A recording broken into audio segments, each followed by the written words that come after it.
Students, lesson 11 এ শিপরেক্ট seller, এই যে প্রোজটা আমরা পড়েছি, এর আগের ভিডিওতে আমরা এই প্রোজের যে টেক্সটটা এক্সপ্লেনেশন করেছি এবং সেটা পড়া হয়ে গেছে, এবং তার সাথে সাথে এক্সারসাইজ 1টাও আমরা আলোচনা করেছি। আজকে আমরা পরের এক্সারসাইজগুলো নিয়ে আলোচনা করব। এই পরের এক্সারসাইজ যেগুলো আছে, কোশ্চেন উত্তরগুলো আমি খাতায় লিখে নিয়েছি এবং সেটা তোমাদেরকে ডেসক্রাইব করছি। Exercise 2, what name did Crusoe give to the dismal island? Crusoe ওই যে একাকী নির্জন দ্বীপটির কী নাম দিয়েছিল? Crusoe gave the name of the dismal island the island of despair, হতাশার দ্বীপ। 2, where did he pitch the tent? সে তার তাঁবুটি কোথায় খাটিয়েছিল? Crusoe pitched his tent on the green flat land before the hollow place of the rocky wall. Exercise 3, how did Crusoe go over the fence? কিভাবে সে তার বেড়াটা অতিক্রম করত? Crusoe used a short ladder to go over the fence.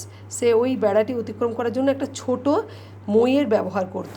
Question number 4, why did he keep a journal? কেন সে একটা journal লিখছিল, অর্থাৎ কিছু writings লেখা লিখছিল ink and পেপারে। He began to keep A journal to describe his state of affairs in writing. কারণ সে তার যে ঘটনাগুলো ঘটছে তার জীবনে, সে যেরকমভাবে ওইখানে অতিক্রান্ত করছে তার জীবন, সেইটাকে একটা লিপিবদ্ধ করার জন্য, অর্থাৎ লেখার আকারে রাখার জন্য সে জার্নালসটা লিখছিল। এক্সারসাইজ 3, এই কোয়েশ্চেন উত্তরগুলো একটু বড়, অর্থাৎ আগেরগুলো যেগুলো পড়লাম ওগুলো 15 ওয়ার্ডসের মধ্যে লিখতে হবে, আর এগুলো 25 ওয়ার্ডসের মধ্যে।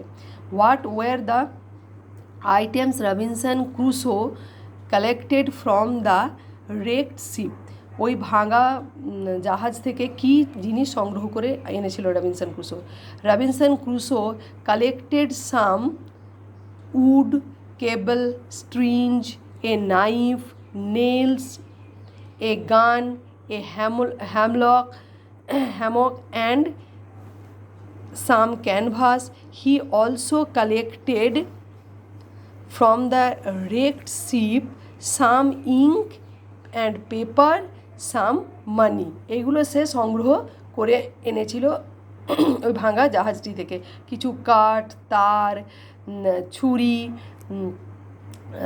পেরেক, একটা বন্দুক, একটা হ্যামক অর্থাৎ একটা দোলনা বিছানা টাইপের, ক্যানভাস, কিছু ক্যানভাস, পেপার, কালি, ইঙ্ক, এইসব জিনিস কিছু কিছু সংগ্রহ করে নিয়েছিল। কিছু মানিও সেখানে সে পেয়েছিল, যেটা যদিও তার কোনো ইউজের ছিল না এই দ্বীপে। Question number 2, how did Crusoe keep track of the number of days he spent on the island? কীভাবে ওই দ্বীপটিতে সে কতগুলো দিন পের করলো তার হিসাব সে রেখেছিল। Crusoe cut with his knife upon a large post the date of his landing. He put a notch with his knife for every day. একটা পোস্টের মধ্যে সে ডেটটা লিখে রেখেছিল যেদিন সে ওখানে নেমেছিল, এবং তারপর প্রতিটি দিনের জন্য একটা করে দাগ কাটতো কত দিন হলো তার হিসাব রাখার জন্য। Question number 3, in what way did Crusoe make himself a lamp? সে নিজে নিজে কী করে একটা ল্যাম্প তৈরি করেছিল? Crusoe collected a little tallow and a small clay dish and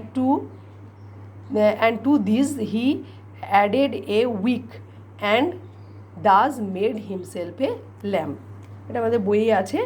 বলছে ক্রুসো কী করেছিল না, একটা অল্প সামান্য কোনো পশুর চর্বি সংগ্রহ করেছিল, একটা মাটির পাত্রের মধ্যে রেখে এবং তার মধ্যে একটা সলতে দিয়ে সেটাতে আগুন ধরিয়ে একটা ল্যাম্প তৈরি করেছিল।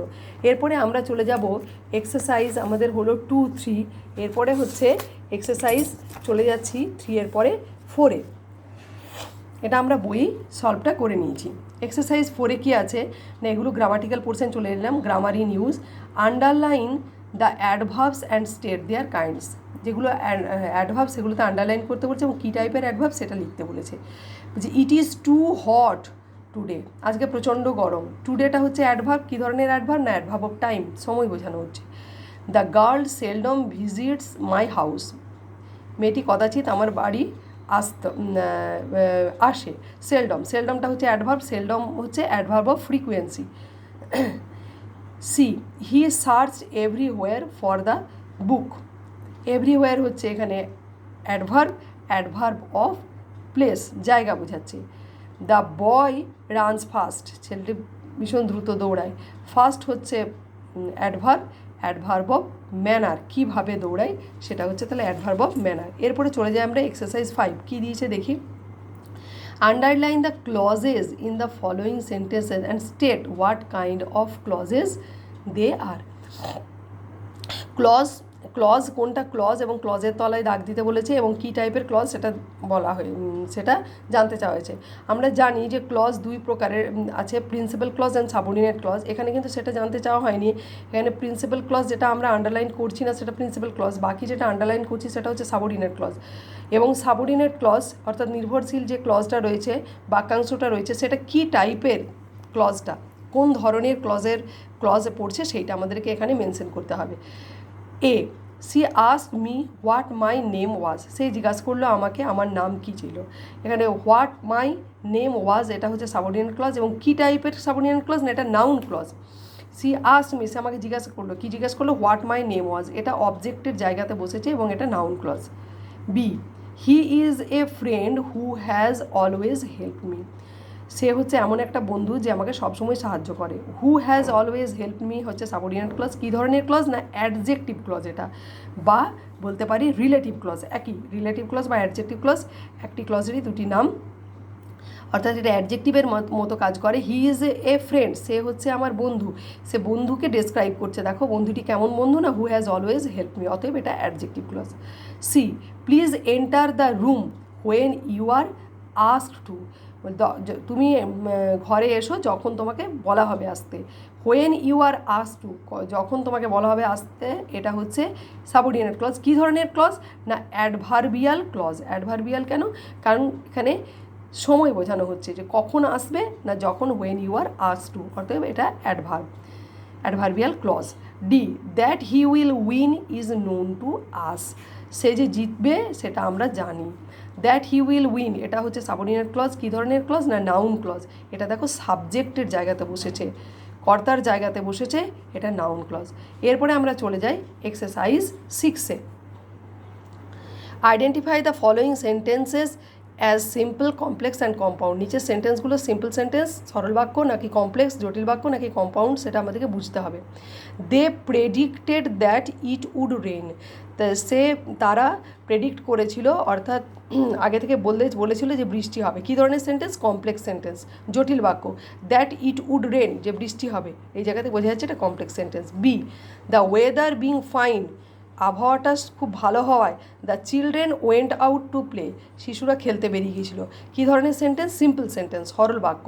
দ্য ওয়েদার বিং ফাইন, এখানে একটাই ক্লজ আছে এবং এখানে নন ফাইনাইট ভার্ব হচ্ছে এই যে বিং ফাইন, এটা হচ্ছে নন ফাইনাইট ভার্ব, একটাই ফাইনাইট ভার্ব ওয়েন্ট, অতএব এটা এখানে একটাই ক্লজ আছে সিম্পল, তাহলে এটা হচ্ছে simple sentence. Rabi woke up early but he could not reach school on time, Rabi তাড়াতাড়ি ঘুম থেকে উঠেছিল কিন্তু ঠিক সময় সে স্কুলে পৌঁছাতে পারেনি। এখানে বাট এই লিঙ্কারটা আছে, অতএব এটা হচ্ছে কম্পাউন্ড সেন্টেন্স।